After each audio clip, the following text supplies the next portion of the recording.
The franchise hot seat is for information and entertainment purposes and is not an offer to sell franchises. If the hot seat introduces you to a franchise concept that interests you, you must do your own due diligence before making an investment.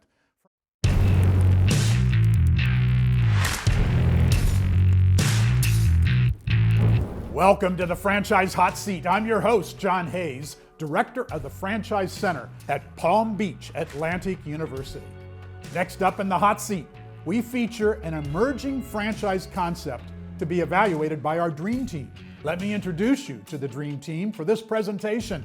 These elite executives are superstars in their industries and in franchising. CEO of United Franchise Group, Ray Titus. Co-founder of Crank Enterprises, a venture marketing company, Brian Margolis. The president and CEO of MFV Expositions, Tom Portese. And a recently retired executive of Neighborly, Mary Kay Liston. Now welcome to the hot seat, the founder and CEO of Parlay Café, Don Mastrangelo. Hello everybody, I'm Don Mastrangelo, CEO and founder of Parlay Cafe, and I'd like to start by thanking the Titus Center for Franchising for the opportunity to sit in the franchise hot seat today. Parlay Cafe fills the niche between the local coffee shop and a co-working space. I came up with this idea decades ago when I got my first traveling job, out on the road constantly in rental cars, airplanes, hotel rooms, and it was a brutal job, but it was also very rewarding. Although I was on the road all the time, I got lots of perks, which means upgraded cars, upgraded hotel rooms, upgraded flights. But more importantly, I really enjoyed the first class lounge at the airport. And then I would go screaming between cities. I'd see 2-3 different places a week. And I used to think, why doesn't somebody merge the first class lounge at the airport with a coffee shop and put it in a retail setting so that people like me and people who work from home can have a really great environment, even at a premium, that would be so much better than a coffee shop for hanging out and doing some work. So years go by, and I finally got to the point where I sold another technology business a few years ago and decided, I can't believe after all this time, nobody has capitalized on this concept, so I'm going to do it myself. And so we went ahead and opened our first proof of concept location here in Temecula, California. Last year, it broke even in about 5 months operationally, and we started the process of launching a franchise program. We met up with Accurate Franchising, who helped us through the entire process, soup to nuts. We started that process in January of this year, and then almost immediately the pandemic hit, which threw the whole world into chaos. But immediately I saw an opportunity, because while our concept was a great idea before the pandemic, it's an amazing idea now. You've got 49 million Americans who are now working from home, who weren't working from home just a few months ago, and they're not going back. We don't really know what the new normal is going to be, but what we do know is that it's going to include millions and millions of people who are going to be working from home permanently going forward. So through the pandemic, we did a little retooling. We fine-tuned our concept. You can see, looking back behind me here, the social distancing lounge and so on. But we've completed the franchise process. Our FDD was registered in the state of California just about a month ago. And now we're currently participating in the Online Franchise Expo. It's the first opportunity we've had to actually get our concept in front of people who are actively looking for a franchise opportunity. We're about a week into a 2-week show. The results have been amazing. Dozens of leads have come in. I'm doing one-to-one appointments with potential franchisees. People get the concept. It's hot. It's going to be a huge opportunity. And in addition to that, in addition to the $500,000 or so that I've personally invested to get us where we're at now, we've recently launched a $1 million equity raise. And what we're looking for, what I'm hoping to get from the Dream Team, we'd love to have you invest with us, but I'd love to find investors who've done franchising before and can help us, guide us, and avoid some of the pitfalls. I'd also love to get a couple of board members on board that have done what we're about to do. We know it's going to be chaotic and crazy, and we'd love to have that guidance. And I'd also like to get a little bit of advice in preparation for what we intend to do in the next 2 to 5 years, and a liquidation event, likely an acquisition from a private equity firm, and to get some guidance on making sure that we're set up for success. And so I really appreciate the opportunity and love to answer your questions. Hey, Don. First of all, I might have to convert the space behind me here to a Parlay Cafe, because that all sounds great. So here's the deal. We've all watched the boom and bust of the CoWork concept, the CoWork space concept. I agree, however, there's definitely a shift with everyone working remote. That certainly is a game changer. I myself attempted to do that. It lasted all of one day. And so I frequently, wanted to find something like a Parlay Cafe concept that I could go to when we weren't able to get into our own offices. So the timing could be incredibly right for you, but the path is not certainly the most clear path. You still have tons of competition out there. You've got, incorporated cafes, you've got franchise cafes, you've got independent cafes, plus all the other CoWork spaces, right? Those are going to be, entering the space as well. And so more and more competition, and it's a lot that's going to be out there. But the market certainly is big enough. So you could go head on and compete and just get a piece of that pie. And there's lots of opportunity there. I definitely see that. But if you really want to excite, let's say, new franchise partners and grow your business, I really think you're going to have to work on what makes you different, right? You got to cut through that noise, find out, how to best position yourself properly, to really kind of get a handle of, okay, what makes Parlay Cafe different than these CoWork spaces that, have a good setup where they may have their own kind of cafe in there, but not maybe to the level of what you're describing. So I think positioning yourself is going to be very important, and what separates you from a lot of the competition. So my question to you is, what makes Parlay Cafe different? Okay, that's a great question, and I'm happy to answer it. A lot of people ask that question: how are you different from WeWork, or how are you different from Starbucks? And literally, we fill the niche between the two. A coffee shop usually is it seems like it's a good idea to go hang out and work at a coffee shop. Seems like it's going to be fun and rewarding. But then when you get there, it's extremely loud. There's the grinders, the blenders, the screaming kids, etc. It's not really conducive for a work environment. Plus, you find now that all of these companies like Starbucks, Dunkin' Donuts, etc., in the wake of COVID, are closing down their stores that have large seating areas and replacing them with drive-through and walk-up type locations. So the people who do want to work in a coffee shop are going to find that they can't. And then that gives us a tremendous opportunity to create this environment in every neighborhood, which welcomes those people and at a premium.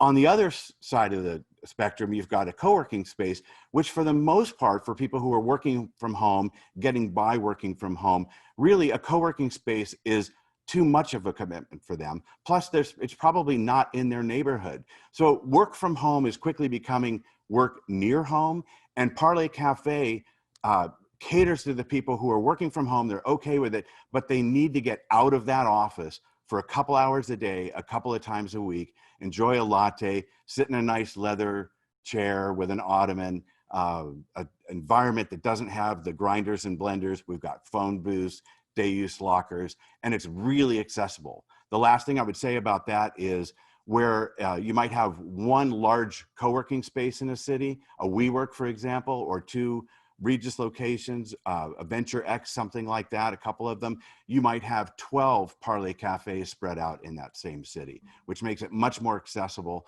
usually free parking. It really is very different than a coffee shop and very different than a co-working space. So how is that priced, Don? How do you price that? The franchise price? It's a $35,000 franchise fee. No, I'm sorry. How are you pricing it to me as a client? If I'm okay. So basically, when somebody walks into a Parlay Cafe, it's exactly like any other coffee shop. You walk in the lobby, there's the espresso bar, you can order a latte. A lot of people come in, they don't even know about the members lounge, but you can see behind me the glass wall and the glass door, as that's the coffee shop out there. People come in to get their latte, they look inside and they see all this amazing environment. It's $5 an hour, $20 a day, or you can pay $195 a month for unlimited access. Well, Don, as you know, you mentioned Venturex, and you got, that's something that we've been doing now for 3 years and have about almost 40 locations up and running around the country. And it's our co-working space. It's very fast growing, but I do see what you're saying as far as some smaller space, and I kind of see it as in between, and it could be a feeder program for a co-work space, a larger space of some kind. So how do you see your breakdown in revenue? Because from our standpoint, we make the bulk of our money in renting space and in full-time offices. Right. What's the breakdown of your revenue there, Don? Yeah, that's really the amazing thing that also highlights the difference between the concepts. We really don't cater to people who need a dedicated desk or a dedicated office. It's a 2,500 square foot average footprint. So the lounge is much more like the first class lounge at the airport than it is a co-working space. But we have 3 revenue streams, and they're literally equal revenue streams. Food and beverage is about 33% of our revenue. And a lot of people come in and get a latte and never use the members lounge. Membership and day passes are 1/3 of our revenue. And then conference room rentals. We have 3 small conference rooms in our proof of concept location. That also equals 33% of our revenue. So we have 3 very strong revenue streams, all operating within the footprint of a cafe. Don, this all sounds perfect for these times, no doubt about it. What do you see a few years from now when things get back to what used to be called normal? How does your business model look then? Well, that's a great question. And I'm very excited about the answer because we actually opened this a year ago before the pandemic. We didn't think about this idea as a result of the pandemic. Our goal was to accommodate the gradual shift from corporate workers to remote workers. We all knew that was going to happen. And our business plan was originally based on the fact that over the next 10 years, millions of people will continue to transition from an office type environment to working from home. The pandemic comes along and just accelerates our opportunity by 10 years. All of a sudden, overnight, you've got 50 million people who are working from home. And now you have Google and LinkedIn and Facebook and thousands of smaller companies all saying they're committing to working from home forever because they haven't lost productivity. It's better for the employees, it's better for the company, and they're coming to the realization that they want to start using a hub and spoke type model, that kind of a thing. So we don't think it's going to have any negative impact. We've gotten a huge boost from it. The concept just is that much more relevant, that much faster, but I don't believe that we have any threat that the concept will wane as the pandemic passes. I couldn't agree more with Mary Kay and Brian in terms of timing, right? You launched this prior, just like UFG, Ray, you guys launched it prior to COVID with Venturex. You saw a shift going in that direction. All this did was accelerate it. And I believe personally that so much of the heavy lifting is done from a corporate office, right? Companies have done the heavy lifting. It's never going to go back fully, right? So Absolutely. what looked like a good opportunity for you guys 2 years ago became an amazing opportunity recently, and is going to be a better opportunity than you thought it was going to be when you first decided to do this. This is interesting. Thank you. So one other note, I heard you say before that you kind of kicked off a equity crowdfunding campaign, raising about $1 million. I really actually kind of see a bigger play for Parlay kind of going into the venture marketing company side of things. That is, to me, a much direct, bigger approach. You can kind of build your exit strategy even off of that.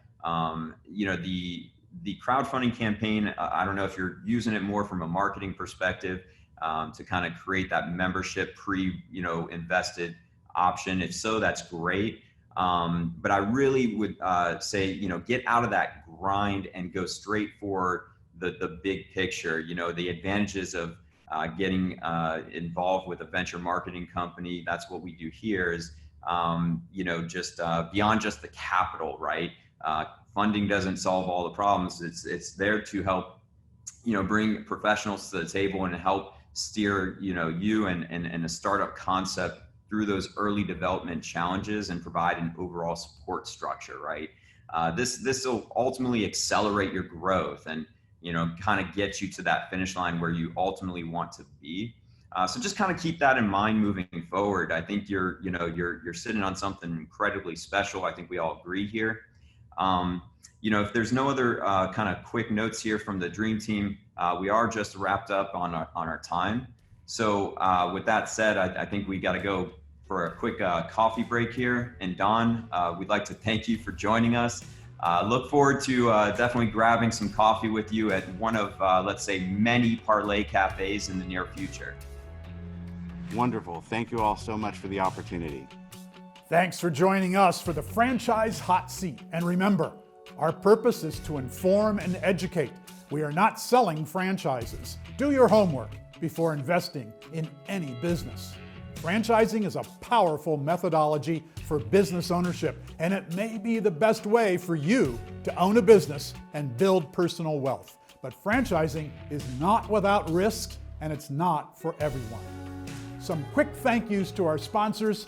Since its founding in 1999 by IFA Hall of Fame honoree Tariq Farid, Edible has been at the forefront of supporting franchising and entrepreneurship as a path to the American dream. Support your local Edible franchise outlets. Transworld Business Advisors is the world leader in the marketing and sales of businesses, franchises, and mergers and acquisitions. They've got 240 offices worldwide.